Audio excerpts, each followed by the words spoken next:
Doncs més preguntes. L'Ester diu, pregunteu-li per què els veïns de la Miranda hem de patir el caos de cotxes que es munta per culpa de la institució La Miranda, aparcant, diu, sobre les aceres, així ho diu ella, els nostres guals, i per si fos poc, diu que quan crides a la policia local no apareixen. Home, sí que apareixen. Aviam, el que està vivint aquest barri, o estem vivint al municipi de Sant Just, és la ubicació d'una escola potent, una escola important, que segurament, doncs, bé, fa molts anys que està implantada en aquest indret. És possible que si ara es tornés a plantejar de nou i de zero una institució, una escola amb aquestes característiques, potser no es faria ja, potser no es faria, no sé, una reflexió que faig ara, no? Però això ho tenim, i el que hem de fer, precisament, ara començarem unes obres importants en els carrers de la Miranda i començarem també a fer dues coses molt importants, que és l'ampliació i racionalització de l'aparcament que hi ha davant de l'escola i direcció única en diferents carrers que hi ha allà en plan rotonda, ja ho explicaré en calma perquè és difícil d'aquí, no? Explicar-ho des d'aquí, i això racionalitzarà també la circulació i estic convençut que també podrem obligar més els pares i les mares que van a deixar els nens a l'Institut de la Miranda que ho puguin fer-ho en aquest aparcament.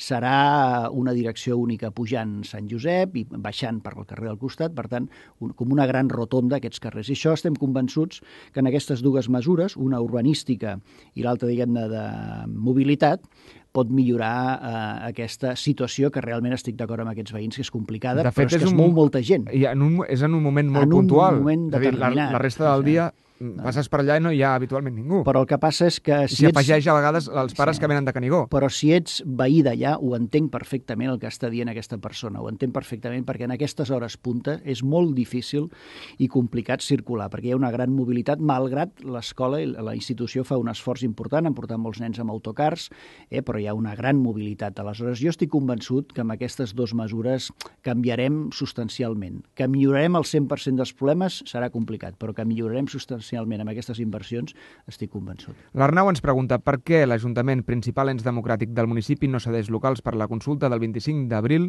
promoguda per Sant Just Decideix. El que hem de fer és tenir la llei a la mà, ni més ni menys. I per l'altra banda, la comissió sap perfectament que les coses que està demanant ho estem, diguem-ne, oferint, i concretament hi ha una cosa clara, la sala municipal de l'Ateneu em consta, si no s'ha canviat d'opinió, la sala municipal de l'Ateneu serà el lloc que el dia 25 els veïns i les veïnes de Sant Just que vulguin participar en aquesta consulta podran fer-ho. Per tant, penso que l'Ateneu, que és propietat d'aquesta sala de l'Ateneu, però és propietat també d'alguna manera de l'Ajuntament perquè és llogater, i per tant aquí hi ha una voluntat clara, no? I després moltes més coses que ens han demanat i que evidentment com a entitat constituïda els hem tractat com una altra entitat amb les normes, els reglaments... És per una qüestió legal? És a dir, la legalitat prohibeix aquesta sessió? En alguns ajuntaments sí que s'ha mirat de no mirar tant la llei. Nosaltres el que hem de fer és respectar les normes i la llei i la legislació vigent i, per tant, hi ha alguna sentència des d'aquest punt de vista que no afavoreix el fet de que siguis absolutament obert a deixar aquests espais, però és que insisteixo, si no recordo malament, si no hi ha cap canvi des d'ahir, aquesta consulta la gent de Sant Just podrà anar a votar, per tant, a la sala municipal de l'Ateneu. La Jèssica ens diu, jo voldria dir-li a l'alcalde que es passi alguna vegada per Vitàlia, la residència de les Basses de Sant Pere, i miri, diu, el tracte que tenen amb la gent gran que hi ha allà. Bé, es parla de la seva família que està allà i no està, sembla, contenta amb el tracte que se'n fa. Inclús fa alguna acusació en un moment donat relacionada amb la higiene. Què ens pot dir l'alcalde? Bé, això és cosa sèria.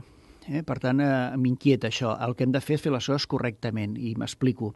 Si hi ha una queixa o s'intueix una queixa d'alguna família que té el seu familiar, el seu pare, la seva mare, qui sigui en aquesta residència, en contundència dirigir-se a la direcció. Això és una empresa privada. És una empresa privada que gestiona una residència, un centre de dia, que és veritat que aquest terreny és de l'Ajuntament i l'Ajuntament ho ha facilitat. Que em deixi l'alcalde acabar-li de... És que no ho tenia en el paper i ara he trobat exactament la redacció de la pregunta per evitar problemes. Com deia, li demanava que es passés alguna vegada per Vitàlia i mirés el tracte que tenen amb la gent gran que hi ha allà.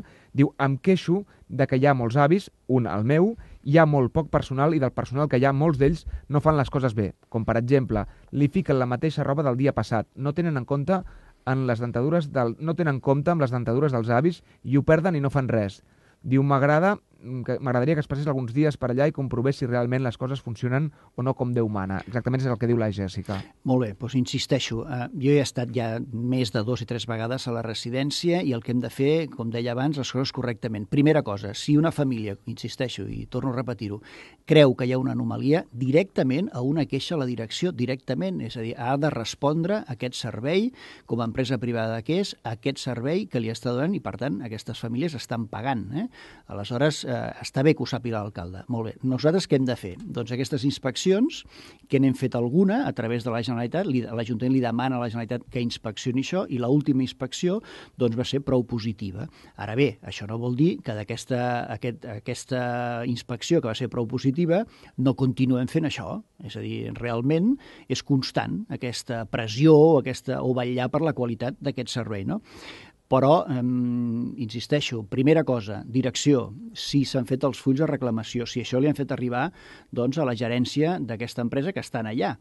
I aleshores, si a partir d'aquí no respon l'empresa, és tan senzill com l'Ajuntament torni a demanar una inspecció a la Generalitat, que és el que té les competències per vetllar del bon servei, no? Parleu, o parla aquesta persona també, de que hi ha molts avis en aquestes instal·lacions, són els previstos, encara no estan tots els avis, és a dir, encara no estan plenes totes les 192 places, i la llei marca que per cada persona que tens allà ha d'haver-hi un ràtio de treballadors, i això també és llei a mà. Per tant, és tan senzill que si creu aquesta persona, aquesta família, que això no es compleix, doncs advertir-ho i insistir una altra vegada en aquests mecanismes. Però li agraeixo, evidentment, que ens ho faci arribar perquè estarem a sobre. La Maite diu, jo volia preguntar-li per què l'Ajuntament, diu, està acusant, en aquest cas vol dir assetjar, els petits empresaris, i diu, no ens donen treva ni respir en comptes de donar-nos ajuda per sortir endavant. Diu, ja no podem més. Això ens ho diu la Maite. No hi ha, m'agradaria conèixer en detall aquesta inquietud, no? Perquè l'Ajuntament no ha canviat, diguem-ne, ni ha fet res, al contrari, ha facilitat i constantment, personalment, i també els regidors tenen reunions amb persones que tenen problemes de tot tipus, des del punt de vista empresarial en refereixo, i es busquen solucions a aquests problemes, no?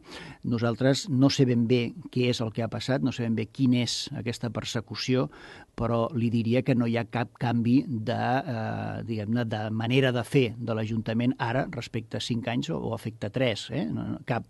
Al contrari, en el polígono sud-oest, per exemple, hem pres una decisió d'una moratòria d'uns cànons urbanístics que no es pagaran. Ahir mateix fèiem reflexions amb altres coses, perquè és constant això, no? Ara bé, si és algun cas, que ho desconec, però si és algun cas de compliment, de mantenir la seva empresa o el seu local doncs, i fer complir les lleis, és a dir, si té llicència ambiental o no, aquestes coses s'han de complir ara i abans, és a dir, ara i abans, en què no hi havia situació o crisi econòmica. És molt important que tingueu, si és això, que ja si aquestes llicències estiguin en regla, perquè mireu, l'altre dia li plantejava també amb un industrial, és a dir, que ens demanava si podia ajornar o no doncs, el fet d'acabar de complir aquesta llicència ambiental. Dic, segurament es busca la manera d'ajornar això, segurament, i donem voltes, no? Però si tens un incendi i no tens la llicència ambiental, la teva companyia d'assegurances no et pagarà res. Per tant, són aquelles coses que s'han de reflexionar. Les lleis estan per fer-la complir i nosaltres estem per fer-les complir. Però també cal pensar que si no tens el teu negoci doncs, absolutament legalitzat en tota la teva documentació, podria ser que després tinguessis alguna situació desagradable, no? Però no conec el cas exactament i potser m'agradaria conèixer què és el que ha passat amb aquesta petita empresa que bé, si em truca doncs, en el meu despatx el rebré doncs, evidentment encantat. És una senyora, la Maite, concretament.